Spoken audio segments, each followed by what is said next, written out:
जिस मेघानी नगर में विमान दुर्घटनाग्रस्त हुआ था वे एक रिहायशी इलाका था। और ये देखिए, आपको दूसरी तस्वीर में वो नजर भी आ रहा होगा कि ये रिहायशी इलाका था। यहाँ पर एक हॉस्टल की बिल्डिंग भी बनी हुई थी।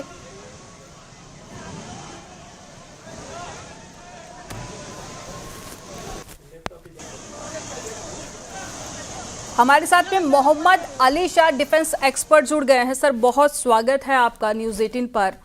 और जो तस्वीरें सामने आ रही हैं वो वाकई में बेहद दुखद है। और अभी जो जानकारी मिली है उसमें 133 लोगों की मौत की पुष्टि भी कर दी गई है। साथ ही वो तस्वीरें भी हम अपने दर्शकों को दिखा रहे हैं कि खौफनाक मंजर, जिसमें कुछ सेकंड के अंदर ही विमान क्रैश होता है और जैसे ही जमीन पर गिरा आग का गोला बन गया। बिल्कुल अमनदीप जी, ये बेहद दुख की बात है। और दिल रोता हुए ये कहते हुए कि मैं सबसे पहले तो अफसोस प्रकट करता हूँ सारे हिंदुस्तानियों को, और खास तौर से जिनके परिवार जहाज में सवार थे उनको। और ये बेहद दुख की बात है। और इसमें ऐसा भी माना जा रहा है कि पायलट साहब ने एटीसी को संकेत भेजा था मे डे का, यानी कि कोई दिक्कत आई थी इनको, और कुछ चंद एक सेकंड के बाद अब ये क्रैश हो गया। तो बिल्कुल रिएक्शन टाइम बहुत कम था एक्चुअली। और जैसे कि 400 मीटर की ऊंचाई से एक वीडियो वायरल हुआ है बहुत तेजी से, जहां पर वो ग्लाइड करता हुआ धीरे धीरे नीचे आ रहा है जहाज, और वो एक आके बिल्डिंग से क्रैश कर जाता है, और फिर एक आग का गोला बन के काला धुआं भयानक तरीके से बाहर स्प्रेड होता है। ये जिस बिल्डिंग के ऊपर हुआ वो एक हॉस्टल माना जा रहा है, और वहां पर भी हैवी कैजुअलिटी हुई है। ये बहुत दुख की बात है, और ये मैटर अंडर इंक्वायरी है। इस पे फटाफट इंक्वायरी बैठेगी, इस पे रेस्क्यू रिलीफ तेजी से चल रही है। लेकिन देखिए, जाहिर सी बात है, जब ये ऐसा क्रैश होता है तो आग आएगी, आग लगेगी। और जैसे आग हमने देखा तो बहुत से, अगर गिरने से या बिल्डिंग के ऊपर से उस पर कैजुअलिटी नहीं हुई तो आग फैलेगी। उस आग जल के बहुत से शव में उन्हें बहुत ही बर्न्स की वजह से बहुत लोगों की भी जान इसमें गई है, ऐसा मानते हैं। और ये बस हम ये कह कर सकते हैं कि बस हम जो जा चुके हैं उनके लिए, उनकी आत्मा के लिए आप शांति के लिए आप दुआ करिए, प्रार्थना करिए। और जो सर्वाइवर्स हैं, भलाई जहाज या जमीन पे जो थे जिनकी यहाँ पे बिल्डिंग लगी, जो चोट तो पहुंची होगी, जाहिर सी बात है कि गंभीर तरीके से, तो जो सर्वाइवर्स होंगे तो उनके लिए भी बस प्रार्थना करें। और जी हाँ, in the due course of time inquiry में रिवील होगा एग्जैक्टली क्या वजह हो सकती है। मैं आपको ले आऊंगा दिसंबर में, तकरीबन कुछ एक साल पहले, जब सीडीएस जनरल बिपिन रावत साहब का एयर क्रैश हुआ था। MI-17 विक्टर 5 हेलीकॉप्टर था कूर्ग में। तब लोगों का बहुत माना था क्या हो सकता है, क्या ये सैबोटाज था, क्या ये ह्यूमन एरर था, क्या ये मौसम बदलने से हुआ, क्या ये तकनीक खराबी से हुआ क्या हुआ ये एग्जैक्टली। और ये बड़ी हाई प्रोफाइल न्यूज थी उस टाइम पे, वो हेलीकॉप्टर का क्रैश था ये, और ये फिक्स विंग का क्रैश है। उस टाइम पे जो ब्लैक बॉक्स है और अन्य जिसमें इंस्ट्रूमेंट होते हैं उसको खंगाला गया सब कुछ कि भाई इंक्वायरी के लिए क्या जरूरी होता है। वैसे ही इस पे भी इंक्वायरी बैठेगी, लेकिन इंक्वायरी से पहले, बैठने से पहले, जो जिस तरीके से मैं कमेंट करता हूँ, जोर और शोर से हमारी जितने भी फोर्स के लोग वहां पे लगे हुए हैं, सारे फोर्स के लोग और जितने भी सिविलियंस भी लगे हुए हैं, सब लोग वहां पे लगे हुए हैं, रेस्क्यू और रिलीफ अभी भी लगे हुए हैं वहां पे। सबको मलबा बहुत ही खराब होगा वहां पे, वो दर्दनाक मंजर बहुत ही दर्दनाक होगा। बिल्कुल बिल्कुल जो सर, वो जो तस्वीरें हम देख रहे हैं उसको देखकर साफ नजर आ रहा है कि ये मंजर कितना ज्यादा दर्दनाक है। आप जो कह रहे हैं कि इसको लेकर जांच बैठेगी, हालांकि ये एक जांच का विषय बना हुआ है, लेकिन सर तस्वीरें देखकर आपको क्या लग रहा है? क्योंकि टेक ऑफ करने से पहले हर एक फ्लाइट की हर लेवल पर फिटनेस चेक होती है, उसके बाद में कुछ सेकंड के अंदर ही हम देख रहे हैं। और सबसे बड़ी बात यह है कि मेडे कॉल भी किया गया था, लेकिन जो जानकारी अभी निकलकर सामने आ रही है ये कि मदद पहुंचाई जाती या कुछ पता चलता उससे पहले ही विमान क्रैश हो गया। तो जरा मैं चाहूंगी इस बारे में हमारे दर्शकों को बताएं कि शुरुआती तस्वीरें देखकर आपको क्या लग रहा है कि क्या पॉसिबिलिटी बनी होंगी वहां पर? जी देखिए, पॉसिबिलिटीज तो कई सारी हो सकती हैं, और अभी हम स्पेकुलेट करेंगे अभी तो एक तरीके से मिस इन्फॉर्मेशन जाएगी। लेकिन हम उचित ये रहेगा कि हम वेट करें, इंतजार करें, थोड़ा सब्र करें मेन इंक्वायरी रिपोर्ट का। लेकिन हाँ, मैं इन जनरल मोटे मोटे तरीके से तौर से आपको बता सकता हूँ कि जब एक क्रैश होता है उसमें माना जाता है कि भाई क्या हो सकता है, या तो ह्यूमन एरर हो सकता है या तो पायलट एरर हो सकता है। मैं इसकी बात नहीं कर रहा हूँ, मैं इन जनरल जी एक जी। एक एक क्रैश की बात कर रहा हूँ, ठीक है। या तो तकनीकी खराबी, या तो बर्ड हिट, या तो फिर कुछ भी, या फिर कोई भी तापमान या क्लाइमेट चेंज, ये आगे का मौसम बदल गया हो जैसे कि पूर्व में हुआ था। तो हम्म। हम कुछ भी नहीं कह सकते कि भाई क्या एग्जैक्टली हुआ होगा।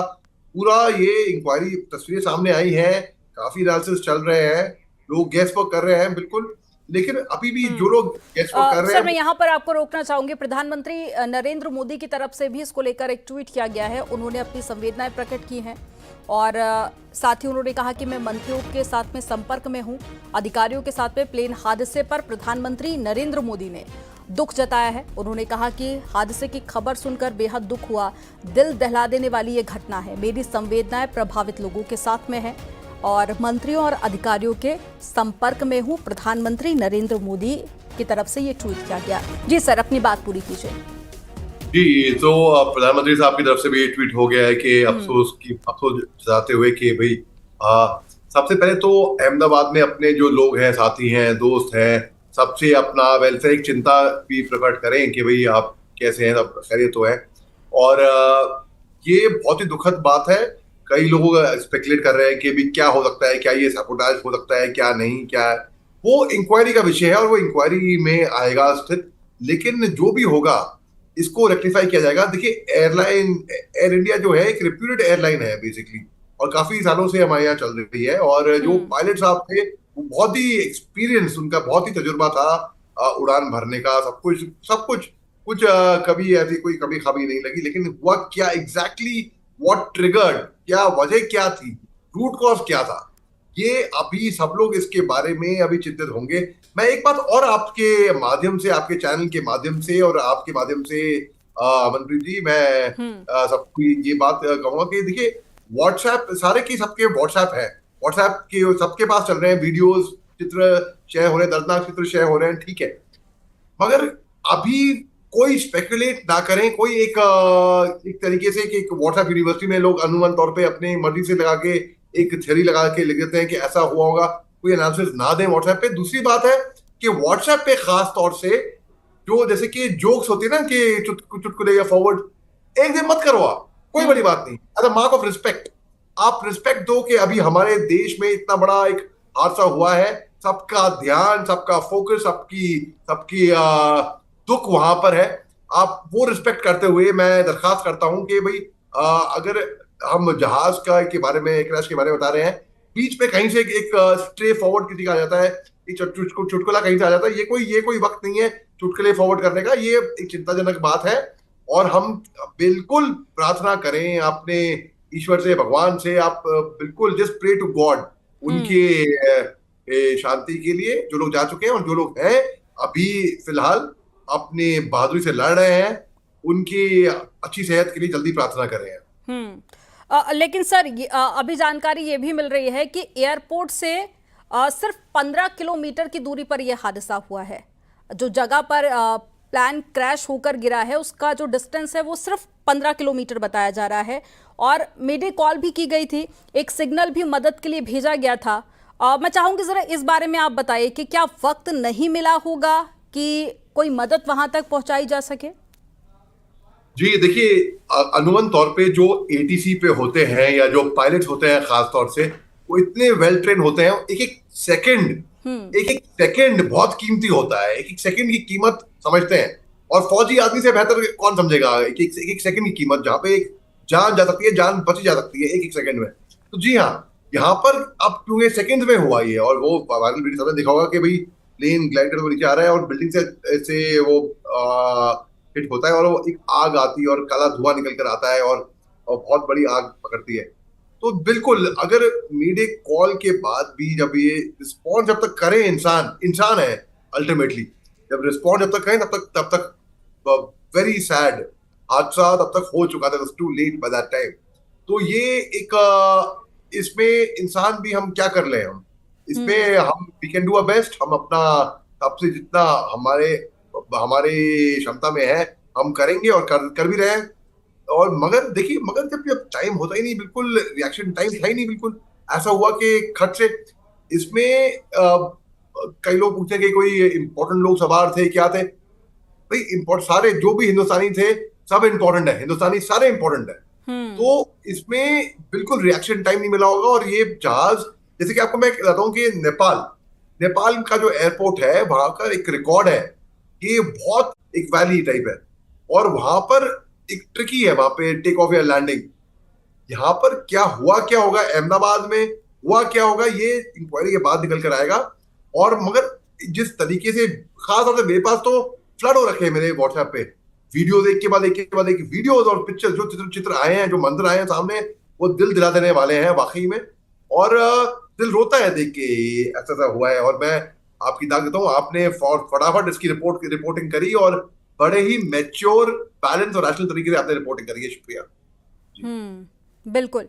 और अगर इस विमान की बात कर ली जाए तो देखिए, ये 11 साल पुराना बोइंग विमान है जो कि आज अहमदाबाद में क्रैश हुआ। और AI-171 इसका नाम, जो कि क्रैश हुआ है, उसकी एक एक तस्वीर आप देख रहे हैं।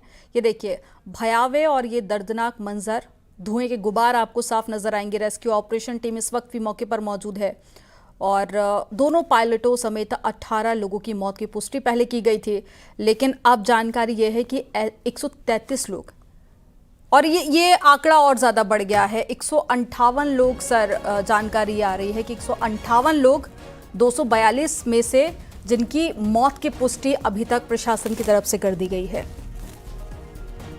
और जैसे ये दर्दनाक मंजर की तस्वीरें हम देख रहे हैं, जैसे ये हादसा हुआ है, मुझे कहते हुए बहुत बुरा लग रहा है, लेकिन लग रहा है कि मौत का आंकड़ा भी और ज्यादा बढ़ सकता है। दर्द हो रहा है कि मौत का आंकड़ा हो सकता है कि बढ़ जाए। मैं उम्मीद करूंगा कि नहीं बढ़े, हर कोई उम्मीद करेगा, आप भी करेंगी। लेकिन जो रियलिटी है हमको फेस करनी पड़ेगी कि ऐसा होता है कि पहले तो कम नंबर से शुरू होती थी, जब जितना और गिनती करते रहेंगे, जितना रेस्क्यू रिलीफ टीम्स ऑपरेशन वहां पर है। और मेरे को फक्र है हमारी सेना पे भी, वो भी लगी, हर फोर्स लगा हुआ है वहां पर, हर कोई force, national disaster management force, हर कोई लगा हुआ है फोर्स वहां पर। वहां पे जो जो छात्र थे, जो युवा पीढ़ी थी, वो भी लगी हुई है, सिविलियन भी लगे हुए हैं। और इसमें ये आंकड़ा बढ़ सकता है। ये अनुमान तौर पे होता है कि जब कोई घटना घटती है तो पहले इनिशियल फिगर रिपोर्ट होते हैं, फिर वो बढ़ते रहते हैं। लेकिन आई होप ऐसा ना हो, आई होप सर्वाइवल, क्योंकि जिस तरीके से एक 17 सेकंड का वीडियो मेरे पास भी आया था, वो एक अपनी गाड़ी से कोई रिकॉर्ड करा था कि भाई वो जिसकी वीडियो की मैं बात करता कि वो प्लेन डाउन होता है और जब आग लगती है, वो इंसान ने फर्स्ट हैंड देखा। वो कहता है कि उसने खुद कहा, ऐसा लगता है कि भाई इसमें सर्वाइवल कोई होगा नहीं, ऐसा उसकी आवाज आई थी, ऐसा ऐसा क्या। और आई होप ऐसा ना हो। आई होप इसमें किसी तरह, मैं कभी आशावादी हूँ और मैं हिम्मत नहीं हारता, मैं हमेशा अच्छा सोचता हूँ। तो मैं अच्छी एनर्जी, अच्छी वाइब्रेशंस भी उनको दे रहा हूँ, जितने जो जहां पर ये हादसा हुआ है सबको, कि भाई देखिए वक्त से हम, ये सब कुछ भगवान के हाथ में है। और इसके बारे में हम बस प्रार्थना कर सकते हैं, और जो जा चुके हैं उनकी आत्मा को शांति मिले बस। और बहुत दुख हो रहा है, वाकई में बहुत दुख हो रहा है, सच में बहुत दुख हो रहा है।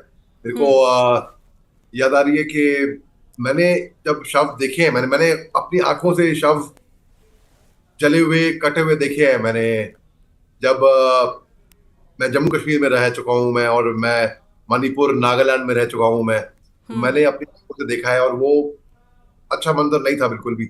और काफी दिनों तक वो मंजर मेरी नजरों पे रहा, खाना पीना रुक गया था मेरा, तो उस मंजर को याद करके। तो मैं लोगों को याद देता हूँ कि हिम्मत रखिए, हौसला रखिए अभी, और पैनिक ना फैलाएं। अब सरकार पे भरोसा रखिए, बिल्कुल सब हर कोई कदम उठाए जा रहे हैं कि रेस्क्यू रिलीफ ऑपरेशन के लिए।